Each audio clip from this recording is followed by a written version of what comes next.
আর তওবা মানে শুধু আস্তাগফিরুল্লাহ ওয়া আতুবু ইলাইহি পড়া নয়। তওবার দুটো ভাগ আছে। কবিরা গুনার জন্য একরকম তওবা, আর সগীরা গুনাহ এমনি এমনি মাফ হয়ে যায়। সগীরা গুনার জন্য একটা সগীরা গুনাহ হয়েছে, আপনি একটা ভালো কাজ করলেন, আগের গুনাহ মাফ। একটা গুনাহ হয়েছে, আপনি ওযু করলেন, চোখের হাতের সব গুনাহ মাফ। একটা গুনাহ হয়েছে, আপনি সদকা করলেন, গুনাহ মাফ। মানে গুনাহ মাফের অনেক সুযোগ আছে, কিন্তু কবিরা গুনাহ মাফের শর্ত আছে। শর্ত কি? 1 নাম্বার, পাক্কা নিয়াত করা যে আর কোনোদিন এই কাজটা করবো না ইনশাআল্লাহ।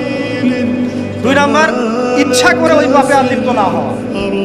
এবং 3 নাম্বার, নিজে এই পাপের জন্য কান্নাকাটি করা, অনুতপ্ত থাকা। তাহলে ইনশাআল্লাহ। নবীজিকে আয়েশা রাদিয়াল্লাহু আনহা বলছিলেন, আল্লাহ পাককে কিভাবে দেখবে মানুষ ইয়া রাসূলুল্লাহ সাল্লাল্লাহু আলাইহি ওয়াসাল্লাম? তিনি বলছেন যে, তোমরা পূর্ণিমার চাঁদ দেখতে তোমাদের কোনো অসুবিধা হয়? তখন সাহাবীরা বলছেন, না, পূর্ণিমার চাঁদ তো আমরা জাজল্যমান দেখতে পারি। ঠিক এভাবেই তোমরা আল্লাহ দেখবে ইনশাআল্লাহ। এটা হবে জান্নাতের সবচেয়ে বড় নিয়ামত। জান্নাতের সবচেয়ে বড় নিয়ামত হচ্ছে আল্লাহর দর্শন, দিদার। তো এই দুনিয়ার চোখ আল্লাহকে দেখবে না, তাহলে আল্লাহ পাক কিভাবে আমাদের সাথে যোগাযোগ করবেন? আল্লাহ পাক এই দুনিয়ার মধ্যে কিছু মানুষকে বাছাই করবেন নবুয়ত দেওয়ার জন্য। কি দেওয়ার জন্য? নবুয়ত। যে মানুষদের সাথে আল্লাহ পাক যোগাযোগ করবেন আল্লাহর ওহীর মধ্য দিয়ে। কিসের মাধ্যমে? ওহীটাকে সরাসরি নেমে আসবে না, কেউ নিয়ে আসবে। এখন কেউ নিয়ে আসবে, কে নিয়ে আসবে? তার নাম হচ্ছে জিবরাইল আলাইহিস সালাম। কি নাম?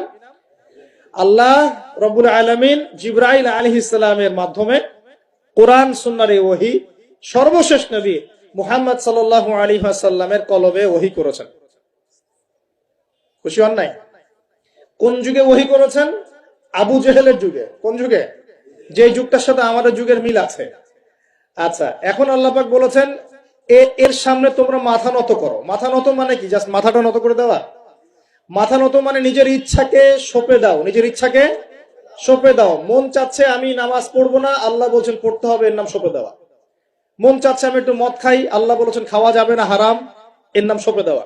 মন চাচ্ছে একটা মেয়ের সাথে একটু কি করি, ডেটিং করি, একটা মেয়েকে নিয়ে ফুর্তি করি, আল্লাহ বলছেন জেনা করা যাবে না, এর নাম সঁপে দেওয়া।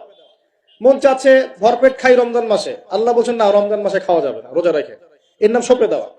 মন চাচ্ছে সম্পদের পাহাড় গর্ব, কাউকে কিছু দিব না, আল্লাহ বলছেন না, নেশাব হয়ে গেলে জাকাত দেওয়া লাগবে, এটা হলো সঁপে দেওয়া। সঁপে দেওয়া মানে কি? আল্লাহ পাকের বিধিবিধানের সামনে নিজের ইচ্ছাকে আত্মসমর্পণ করা। আল্লাহ যা অচক নামাজ পড়েই ভেবে বসবেন না যে অনেক কিছু করে ফেলছে।